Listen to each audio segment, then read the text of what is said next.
Ground zero खबर के प्रायोजक हमारा सुपर 35 करियर इंस्टीट्यूट नीट और नर्सिंग में सबसे ज्यादा चयन देने वाला संस्थान। पता 3rd floor Rama Govind palace, Sirmour Chowk, Rewa. जननी जन्मभूमिश्च स्वर्गादपि गरीयसी केंद्र सरकार के द्वारा वेद विभूषण के सम्मान से सम्मानित की। वेदः शिवः शिवो वेदा वेदाध्यायी सदाशिवः। वेदों का पठन हो, प्रचार हो, प्रसार हो, हमारे भी बालक या रामानंदी है, वैष्णवी है, सन्यास है, ये सब परंपराएं हैं। जननी जन्मभूमिश्च स्वर्गादपि गरीयसी, यह बात का चरितार्थ कह रहे हैं पूज्य महाराज अशोक जी महाराज जे आज हमारे साथ हैं। और अपना पंचन का बता दी बड़े हर्ष के विषय है कि अपना आपन लगातार जो है श्रीमद् भागवत महापुराण और राम कथा के या सिलसिला ऐसा चला कि 128 से अधिक पे जो है अपना लगातार कथन के जो है कथा कह चुके हैं। अब पुरी माँ जगन्नाथपुरी माँ जो हिंदुओं के एक महातीर्थ माना जाता है, वहाँ एक बड़ी भव्य कथा हो जाने लगी। सबसे बड़ी बात यह है कि अपना यह विंध्य के सीधी के जो है सीधी मुख्यालय के मड़वा के निवासी आई जे महज 8 साल के उम्र में अपने घर का छोड़ के हरिद्वार में बतौर गुरुकुल में शिक्षा ग्रहण करे चले गए। लगभग 19 साल बिना घर द्वार से नाता रखे अपना लगातार वह शिक्षा ग्रहण करीन और अपने आप का भागवत के मतलब भगवान के भजन में जो है समर्पित कर दें। आज हमारे साथ है और या MP संदेश न्यूज़ 24 के कहा जाए सौभाग्य है कि पूज्य महाराज जी के से बातचीत करे के हमका मौका मिला है। और अपना पंचे का बता दी कि कहा थे ना कि बिन हरि कृपा मिले नहीं संता, तब बिना हरि कृपा के संत के समागम नहीं हुए। और आज यह हरि कृपा हमारे ऊपर है कि आज पूज्य महाराज जी के हम जो है बातचीत करे के हमका मौका मिला है। तब विंध्य क्षेत्र के ये पहल बघेली न्यूज़ चैनल पर हम कनिष्ठ तिवारी अपना पंचन का सभी जनन का प्रणाम करी थे और शुरुआत करी थे खास बातचीत के। एक और अपना का बात बता दी कि अपना केंद्र से जो है अपना का केंद्र सरकार के द्वारा वेद विभूषण के सम्मान से सम्मानित किया गया है और यह पूरे विंध्य के गौरव की बात है। तो महाराज जी पहले तो आपको बहुत बहुत धन्यवाद, प्रणाम।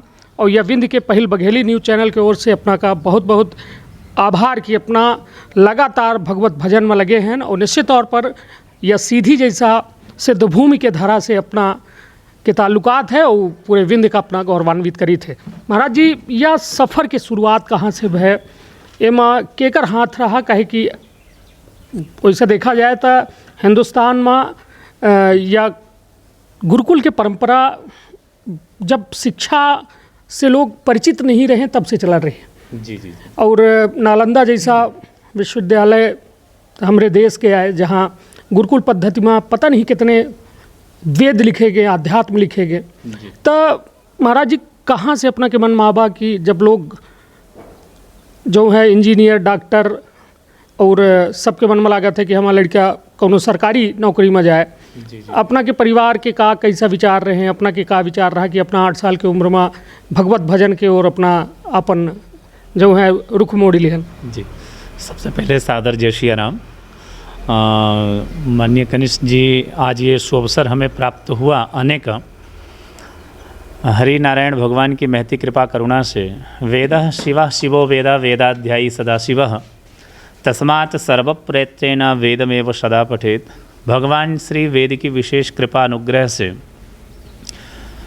पूर्व में जैसा कि मेरी जननी जन्मभूमिश्च स्वर्गादपि गरीयसी उत्तरम यत् समुद्रश्च हिमाद्रश्चैव दक्षिणम, भगवान की इतनी सुंदर, कभी कभी जीवन में सौभाग्य होता है कि हमारी मातृभूमि जो है ये विंध्य की क्षेत्र है। और बाल्यकाल से ही पूज्य हमारे पिताजी की जीवन में संघर्ष में उनका जीवन रहा। ब्राह्मण कुल में जन्म मिला, वेद पाठी भवेद विप्रः।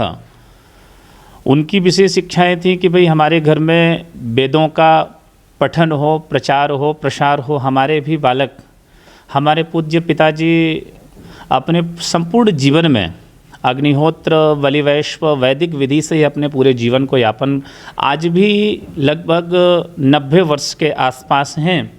तो उन्होंने अपने पूरे जीवन में आध्यात्मिक जीवन को जिया उन्होंने। तो हम 4 भाई हैं, 4 भाइयों में हम सबसे छोटे हैं।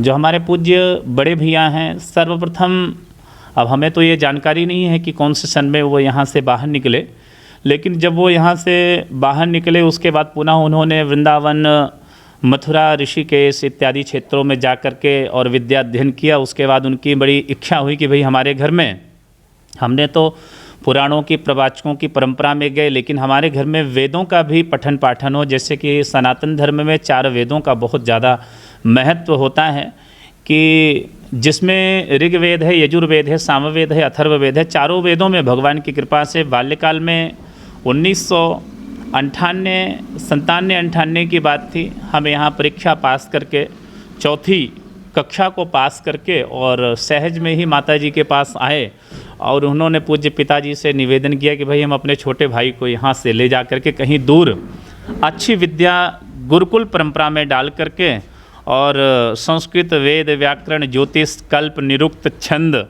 शास्त्रार्थ जैसा कि हमारे यहाँ ब्राह्मणों के लिए, क्षत्रियों के लिए, वैश्यों के लिए, शूद्रों के लिए आज जो परंपरा है, पेट तो सभी पालते हैं, लेकिन हमारी जो विद्याएं हैं, जिन ऋषि मनीषी मुनियों ने जिन विद्याओं को अध्ययन करके इतना तपस्या करके संग्रहित किया, उनको संग्रह करके रखा, अक्षुण्ण परंपरा को बना करके उस विद्या को भी अध्ययन करने वाला होना चाहिए। तो ऐसा पूज्य हमारे पिताजी की बड़ी इच्छा थी कि भाई हमारे घर में पठन पाठन हो, और उसी की संकल्प को पूर्ण करने के लिए हमारे बड़े भाई भैया श्री राम भैया जी का ऐसा मन में संकल्प था। तो हम भी भगवान की कृपा से सर्वप्रथम सीधी छोड़ के हरिद्वार ऋषिकेश की नगरी में परमार्थ आश्रम में पूज्य स्वामी चिन्मयानंद सरस्वती जी महाराज जी के आश्रम में हमें प्रवेश मिला। फिर बाल्यकाल में हमने वहाँ संस्कृत वेदों का इत्यादि अध्ययन करके फिर समय आनास हम दिल्ली पहुँच गए, दिल्ली से तमिलनाडु पहुँच गए शिव कांची के अध्ययन के लिए। फिर बनारस आए, बनारस में हमने शास्त्रीय मध्यमा इत्यादि उत्तीर्ण करके पुनः बड़ी इच्छा थी कि भाई वेद व्याकरण इत्यादि अध्ययन हमारा पूर्ण हुआ। तो उसके बाद फिर पुनः हम श्रीधाम वृंदावन की ओर रुख किए। पूज्य गुरुदेव सरकार के पूज्य बक्सर वाले महाराज जी का सानिध्य, उनका स्नेह प्राप्त हुआ हमें।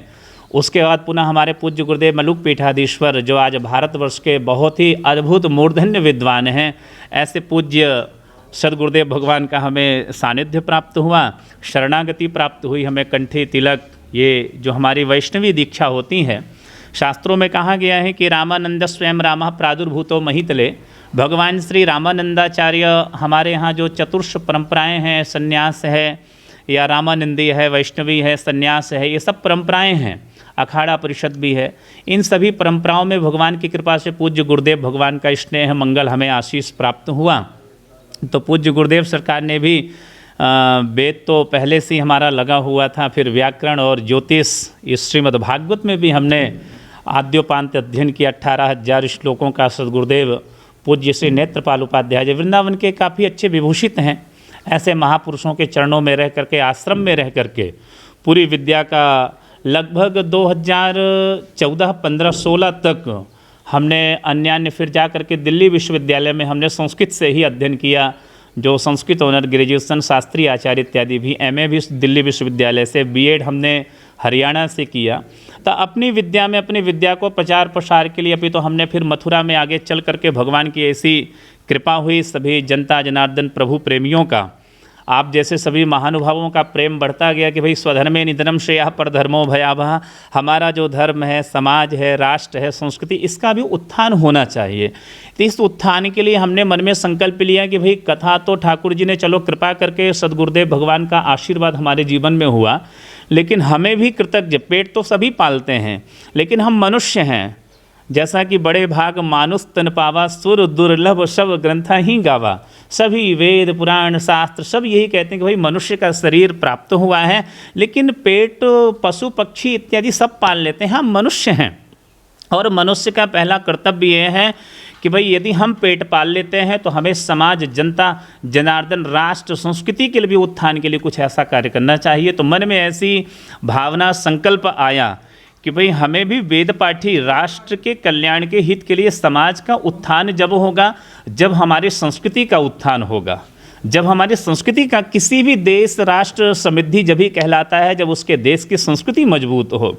आज हमारे देश की स्थिति यह है कि काचित पूर्व वर्षों में देखेंगे हम तो संस्कृत का पठन पाठन, गुरुकुल परंपराएं सब नष्ट हो गई। जैसा कि आप प्रारंभ में ही कहा कि भाई नालंदा, गांधार विश्वविद्यालय ये हमारे धरोहर थे, प्राचीन तक्षशिला, पाणिनीय विश्वविद्यालय। लेकिन ननाद ढक्काम नव पंचवारम उद्धर्तु कामा शिवसूत्र जालम। आज बहुत बड़े पढ़े लिखे विद्वानों से भी यदि प्रश्न किया जाए कि भाई शब्द का ज्ञान कहाँ से आया, अक्षर की सृष्टि प्रारंभ कहाँ से हुई, तो बहुत से लोग अक्षर प्रारंभ कहाँ से, अक्षर की उत्पत्ति कहाँ से, जो हम काखा गघा इत्यादि अक्षरों को हम पढ़ते हैं तो ये आया कहाँ से निकला। तो वस्तुतः कोई भी डॉक्टर, वैज्ञानिक, वकील ये शब्द बताने में असमर्थ है। तो इन विषयों को समाज को देने के लिए राष्ट्र की उन्नति, जब तक हम संस्कृति का अध्ययन नहीं करेंगे, संस्कृत का, क्योंकि प्राचीनतम हमारी, अर्वाचीन हमारी संस्कृति है और संस्कृत का अध्ययन किए बिना हम भारत की कल्पना नहीं कर सकते, भारत की राष्ट्र की वंदना नहीं कर सकते, क्योंकि भारतम के ऊपर बिंदु लगनतम और संस्कृतम बदंतम। तो संस्कृत की परिभाषा यही है कि वेद, पुराण, ज्योतिष, कल्प, निरुक्ति, इनको जब ही हम समझ सकते हैं। वाल्मीकि, किसी ने हमसे कहा मां निषाद प्रतिष्ठाम तमगमः शाश्वती समाह यत क्रौंच मिथुनाम एवं अवधि ही काम मोहितम। संस्कृत में हम जब तक पढ़ तो लिया हमने, लेकिन अर्थ का जब तक हम उसका सार, अनुवाद, यथार्थ नहीं निकाल करके समाज को देंगे तो समाज कैसे उस चीज़ को जानेगा। तो इन सभी विषयों के लिए हमने गुरुकुल की भी नींव रखी मथुरा में, कोसी कला में। आज भी विद्यार्थी वहाँ अध्ययन कर रहे हैं और शब्दों के ज्ञान के लिए आज सर्वप्रथम अध्यात्म मार्ग है, जैसे ज्ञान कांड, उपासना कांड, कर्म कांड। हम कथा करते हैं तो कथा